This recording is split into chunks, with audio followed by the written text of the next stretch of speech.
इस वीडियो में हम देखेंगे कि आइटम मास्टर यानी क्विक ऐड मास्टर में जो आइटम के सेटिंग्स होते हैं उनका क्या मतलब होता है। तो जैसे सपोज मैं एक आइटम लेता हूँ बैंगल्स और उसे एडिट करता हूँ। अब यहाँ पर जितने भी सेटिंग्स हैं मैं उसे वन बाय वन एक्सप्लेन करूंगा। अब जैसे आइटम नेम और डिस्प्ले नेम वो क्वाइट सेल्फ एक्सप्लेनेटरी है। प्रोडक्ट ग्रुप यानी ये जो पर्टिकुलर आइटम है ये किस पर्टिकुलर प्रोडक्ट ग्रुप के अंदर आता है।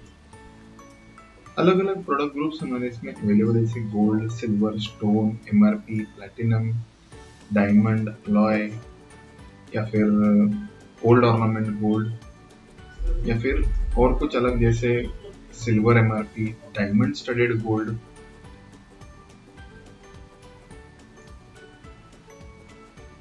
इस तरह से अलग अलग प्रोडक्ट ग्रुप्स अवेलेबल है।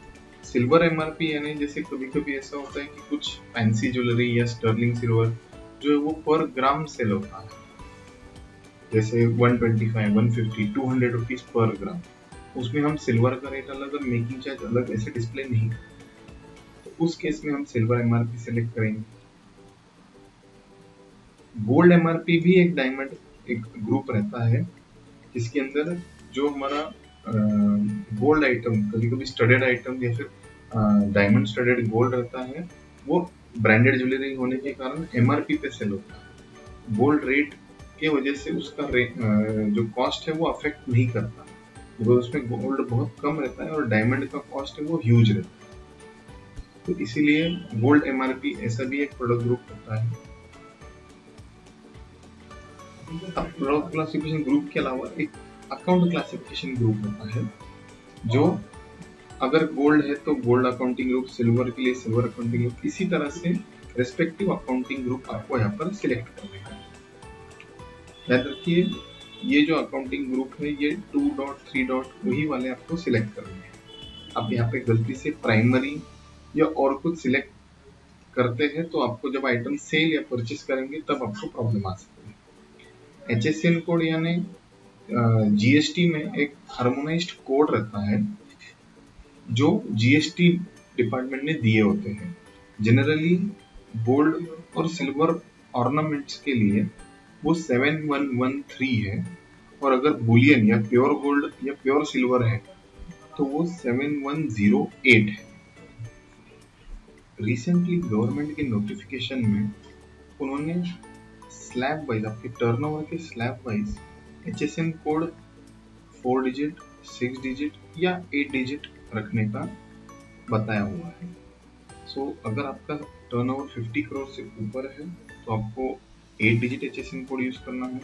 अगर आपका टर्नओवर 5 करोड़ से ऊपर है तो आपको 6 डिजिट HSN कोड यूज करना है।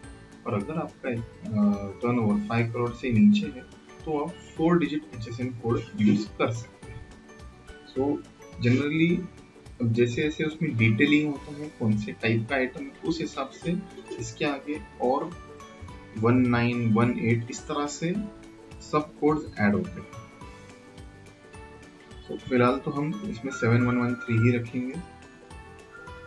इसके अलावा TCS कैटेगरी ये सेटिंग अभी इतनी यूज में नहीं है रिसेंट गवर्नमेंट चेंजेस की वजह से, तो आप इसको अवॉइड कर सकते हैं। बारकोडिंग टाइप, ये बारकोडिंग टाइप यानी आपको ये लेबल रखना है या लूज रखना है। लेबल यानी कि हर आइटम का आप डिटेल 1 बाय 1 डालेंगे तभी वो लेबल कर सकते हैं। और ये जरूरी नहीं है कि आप लेबल रखेंगे तो कंपलसरी आपको लेबल ही करना है। देयर आर सम केसेस कि आपको लेबल और लूज दोनों रखना है स्टॉक, तो उस केस में भी आपको लेबल्ड ही सिलेक्ट करना है। अगर आप लेबल रखते हैं तो बारकोड सीरीज यानी कि जैसे BNG, ये ध्यान रखिए ये 3 लेटर्स का एंड अल्फा न्यूमेरिक, आप इसमें चाहिए तो नंबर्स भी यूज कर सकते हैं और अल्फाबेट भी। ये 3 अल्फा न्यूमेरिक कोड रहता है जो हर आइटम के पहले अपेंड होता है। जैसे अगर बैंगल्स है तो BNG और फिर उसके बाद 1 2 3 4 101 102 इस तरह से आएगा। अब नेक्स्ट है यूनिट ऑफ मेजरमेंट। ये जो पर्टिकुलर आइटम है ये किस यूनिट में मेजर होता है, जैसे ग्राम्स। जनरल जो आइटम्स रहते हैं वो सब ग्राम्स में मेजर होते हैं, गोल्ड सिल्वर वाले। एंड कुछ स्टोन्स है या डायमंड्स है तो वो कैरेट में मेजर होते हैं। इसके अलावा rate applicable on, rate applicable on यानी अगर हम इसको यहाँ पे ग्रॉस वेट सिलेक्ट करते हैं तो जो भी आइटम का ग्रॉस वेट रहेगा उस पर वो उससे उसको मल्टीप्लाई करेगा जो भी रेट हम रखेंगे। जैसे फॉर एग्जांपल अगर मेरा 10 ग्राम्स का कोई गोल्ड आइटम है, उसमें 1 ग्राम का स्टोन है, तो उसका नेट वेट हुआ 9 ग्राम्स। अब अगर मैं यहाँ पे सेटिंग ग्रॉस वेट 10 ग्राम रखता हूँ और मेरा आज का रेट है अगर 5000, तो मेरा कैलकुलेशन जो हो जाएगा वो 50,000। और वही अगर मैं नेट वेट पे रखता हूँ तो वो 9 ग्राम इंटू 5000 करेगा, विच इज 45,000। तो ये जनरली सेटिंग नेट वेट होता है, बट कुछ ज्वेलर्स अपने हिसाब से उनको स्टोन वेट लेस करना है नहीं करना है, उस हिसाब से ये चेंज कर सकते हैं। रेट एप्लीकेबल ऑन पीसेस हम तब रखते हैं जब हम इमिटेशन ज्वेलरी सेल कर रहे हैं या फिर गोल्ड और सिल्वर एमआरपी है और हमने उसका फिक्स प्राइस रखा हुआ है कि ये आइटम इतने इतने कॉस्ट का है, तब हम इसको पीसेस रखेंगे। नेक्स्ट सेटिंग है इसका स्टॉक जो है वो किस तरह से मेंटेन करना है हमें। जनरली यहाँ पे 3 ऑप्शंस है। वेट यानी कि जब हम उस आइटम को सिर्फ वेट में ही मेजर करते हैं, पीस हम हमेशा काउंट नहीं करते। जैसे फॉर एग्जांपल गोल्ड बीड्स या मनी जो हम मंगलसूत्र में लगाते हैं, उसका हमेशा हमें वेट या पीसेस काउंट करना पॉसिबल नहीं होता है, इसलिए हम उसको वेट पे ही मेजर करते हैं। ओनली पीसेस जनरली काम में आता है इमिटेशन ज्वेलरी में, वहां पर वेट से हमें कोई लेना देना नहीं रहता है। डायरेक्टली हम इतने पीसेस मैंने परचेस किए, ये उसका कॉस्ट है, तब हम उसको पीसेस करते हैं। और इसके अलावा जो भी हमारे गोल्ड सिल्वर जनरल आइटम्स है वो सब वेट पीसेस में रहेंगे, यानी कि मुझे उसका वेट भी मेंशन करना है और पीस भी मेंशन करना है। जैसे मेरे पास 10 रिंग, उसका टोटल वेट है 30 ग्राम्स, इस तरह से मेंशन करना है। रेट कैलकुलेशन ऑन, ये बहुत रेयर सेटिंग है, जिनको ये रिक्वायर्ड है तभी हम देखेंगे। जीएसटी मास्टर कि ये आइटम जब हम सेल करते हैं तो इसको जीएसटी कितना लगता है। जनरली गोल्ड सिल्वर ये सभी आइटम्स के लिए 3% है। अगर लूज डायमंड्स या सॉलिटेड डायमंड्स है तो उस पर 0.25% होता है। और जैसे कुछ आइटम जैसे हॉलमार्किंग चार्जेस या अदर कुछ चार्जेस हैं तो वहां पे 18% होता है। नेक्स्ट सेटिंग है weight error for billing, you can avoid this for now. GST for job work, यानी जब हम कारीगर से बनवा के लेते हैं तो हम कितने परसेंट पे इसको सेल करेंगे, कितना परसेंट हम कारीगर को मेकिंग चार्जेस पे देंगे GST. It is generally 5%। Maintain कारागिर बैलेंस एक सेटिंग है, अगर आपको ये जब लेन देन कर रहे हैं तो इसका आइटमाइज्ड स्टॉक बैलेंस रखना है क्या कारागिर के साथ, तब हम मेंटेन कारागिर बैलेंस यस करेंगे, नहीं तो ये नो रहेगा।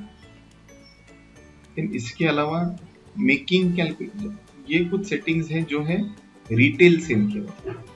मेकिंग कैलकुलेशन एज पर, यहाँ पे आपको 4 ऑप्शन है and last is not applicable. अगर आप इसमें ग्रॉस वेट करते हैं और आपका 10 ग्राम का आइटम है जिसमें 1 ग्राम का स्टोन है और 9 ग्राम इसका नेट वेट है, अगर आप ग्रॉस वेट करते हैं और मान लो आपने 500 रुपीज मेकिंग चार्ज लगाया है तो ये 500 इंटू 10 ग्राम्स करेगा। वही आप नेट वेट करते हैं तो ये 500 इंटू 9 ग्राम्स करेगा। अगर आप पीस करते हैं तो ये पीस से उसे मल्टीप्लाई करेगा। लमसम जब आप रखते हैं तो आप टोटल आप मेकिंग चार्जेस इसमें कितना लगाओगे वो डालोगे, विच इज जैसे सपोज इस टोटल आइटम का जो मेकिंग चार्ज है वो है 2000 रुपीज 3000 रुपीज, तब उस केस में हम लमसम यूज करेंगे। मोस्ट ऑफ द टाइम्स ये सेटिंग नेट वेट ही होता है। अब यहाँ पे मेकिंग में जो हम लिख रहे हैं वो है रुपीज में या डायरेक्टली वो वेट से मल्टीप्लाई होता है। अगर हमें मेकिंग जो है वो परसेंटेज में चाहिए तो हम वेस्टेज वाला ऑप्शन यूज करेंगे। यहाँ पर भी आपको सेम ऑप्शंस हैं। अगर आप नेट वेट करते हो, मैं सिर्फ नेट वेट का एग्जांपल बताता हूँ। जैसे अगर 10 ग्राम का आइटम है, अब यहाँ पे आप 10% मेकिंग चार्ज लिखते हैं, तो 10 ग्राम का 10% इज 1 ग्राम, और 1 ग्राम का जो भी भाव है, सपोज आज का रेट है 5000, तो वो 5000 से मल्टीप्लाई करके उसका टोटल जो wastage which is converted into making charge वो हो जाएगा 5000। अब ये जो सेटिंग्स है ये ऊपर की दोनों, ये सिर्फ रिटेल के वक्त काम में आते हैं। होलसेल के वक्त सेम सेटिंग्स होलसेल के लिए अलग से होते हैं, बिकॉज ऐसा भी हो सकता है कि आप खरीदते हो वेस्टेज में खरीद रहे हो और सेल करते हो मेकिंग चार्ज लगा के सेल करते हो, इसलिए दोनों सेटिंग्स अलग अलग है। अब यहाँ पे हम जाते हैं setting while wholesale sales. Same options, making किस तरह से है, वेस्टेज किस तरह से है, और एक सेटिंग है यहाँ पे इज एक्टिव। अगर ये आइटम आपका यहाँ पर मतलब इज एक्टिव करते हो तो ही आपको आइटम की लिस्ट में शो होगा। अगर ये इसको आप अनटिक करते हो तो आपको आइटम की लिस्ट में ये शो नहीं होगा। बस जो भी सेटिंग्स आपको चेंज करने हैं या रखने हैं उसको चेंज करके आपको अपडेट करना है। इसी तरह से कैटेगरी में कुछ सेटिंग्स रहते हैं।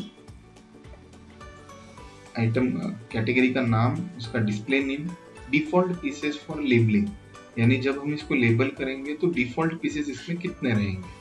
तो जनरली जैसे टॉप्स है, इयररिंग्स है, उसमें ये 2 रह सकते हैं। अगर ये एमआरपी आइटम है या फिर फिक्स रेट आइटम है तो इसका डिफॉल्ट रेट क्या है। अभी ये जैसे एमआरपी आइटम नहीं है इसलिए ये ऑप्शन डिसेबल्ड है। डिफॉल्ट मेकिंग, जैसे ये आइटम जब आप सेल करते हो तो बाय डिफॉल्ट इसका 500 रुपीज मेकिंग चार्ज होना चाहिए, वो आप यहाँ पे लिखेंगे। जब आप डिफॉल्ट मेकिंग लिखते हैं तो बाय डिफॉल्ट सभी आइटम को ये लगता है जो आपने यहाँ पर नंबर लिखा हुआ है। और अगर आप चाहते हैं कि जब आप इन्वर्ट कर रहे हैं स्टॉक और उसको चेंज करें तो आप वहां पर भी चेंज कर सकते हैं। फर्स्ट प्रायोरिटी जो आपने चेंज करके लिखा हुआ है उसको मिलेगा, और आपने अगर वहां पे कुछ भी चेंज नहीं किया है तो जो डिफॉल्ट मेकिंग में लिखा है वो लगेगा। रिकमेंडेड ये है कि आप आइटम में कैटेगरी उस तरह से क्रिएट करें जिनका मेकिंग बाय डिफॉल्ट आप कुछ डाल सके, ताकि हर बार जब आप स्टॉक इन्वर्ट करें तो हर बार आपको सबके लिए अलग अलग मेकिंग डालने का जो एक्स्ट्रा वर्क है वो करना ना पड़े। उसी तरह से डिफॉल्ट वेस्टेज आपको क्या रखना है। मिनिमम मेकिंग एक सेटिंग है, कभी कभी जो लगती है जो छोटे आइटम्स होते हैं। जैसे मान लो अगर मेरा 100 मिली, 200 मिली, 300 मिली, ये वेट का भी आइटम अगर ये बनता है, जैसे छोटे बच्चों की बाली है या और कोई रिंग है, तो इसलिए मिनिमम मेकिंग उस वक्त हम यूज करते हैं।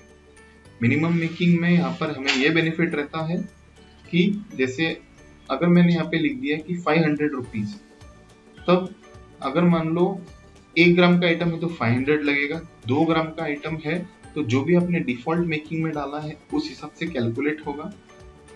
और अगर 0.3 ग्राम का अगर आइटम है या 0.4 ग्राम का आइटम है तब भी मिनिमम 500 रुपीज उन्हें मेकिंग चार्ज लगेगा ही। इस केस में मिनिमम मेकिंग हमें यूज में आता है। उसी तरह से मिनिमम वेस्टेज आप ध्यान रखिए, आपको हमेशा वेट में डालना है, जैसे 0.1 ग्राम, 0.2 ग्राम। तो कभी कभी ऐसा होता है जैसे अगर मेरा 200 मिली का आइटम है और मैं उसको 10% रखता हूँ तो उसका जो वेस्टेज है वो सिर्फ 20 मिली होता है, और उतने कम वेस्टेज में हमें वो पॉसिबल नहीं होता है उनको सेल करना। तो उस केस में हम 0.1 या 0.05 जो भी यहाँ पे रखेंगे तो मिनिमम इतना वेस्टेज लगेगा उनको। नेक्स्ट ऑप्शन है बारकोडिंग प्रिंट फॉर्मेट। यहाँ पर आप फाइल चूज करके अगर उस पर्टिकुलर आइटम के लिए कुछ अलग बारकोड फॉर्मेट सेट करना चाहते हैं तो वो यहाँ से सेट कर सकते हैं, प्रोवाइडेड ये जो फाइल है ये हम ही से आपको मिलेगी। आप ये फाइल खुद डिजाइन नहीं कर सकते, बट एक बार डिजाइन करके आपको हमने दे दी तो अगर इसके लिए कुछ अलग फाइल आपको रखना है, which is very rare case, ये 1 in 1000 केस है कि जब आप इस स्पेसिफिक फाइल आइटम के लिए आपको अलग से फाइल रखना है, तब आपको ये ऑप्शन यूज करना है। और सेम इज एक्टिव, अगर आप इज एक्टिव नो रखते हो तो ये कैटेगरी आपको इसके आगे शो नहीं होगी। और एक दो कुछ बातें हैं, जैसे अगर आप कोई आइटम सिलेक्ट करते हैं और आप डिलीट करने का कोशिश करते हैं तो आप तभी डिलीट कर पाओगे जब इसका कोई भी ट्रांजैक्शन आपने पहले भी कभी नहीं किया है और इसका कोई स्टॉक प्रेजेंट नहीं है, तो ही आप इसको डिलीट कर सकते हैं। अगर आपने कोई भी ट्रांजैक्शन, भले ही वो कैंसल्ड हो, अगर आपने कैंसिल करके रखा है तब भी आप उसको डिलीट नहीं कर सकते। इसीलिए आपको बस उसको एडिट करके इज एक्टिव उसका हटा देना है। तो इस तरह से आइटम मास्टर की कुछ सेटिंग्स है जो मैंने एक्सप्लेन की है आपको।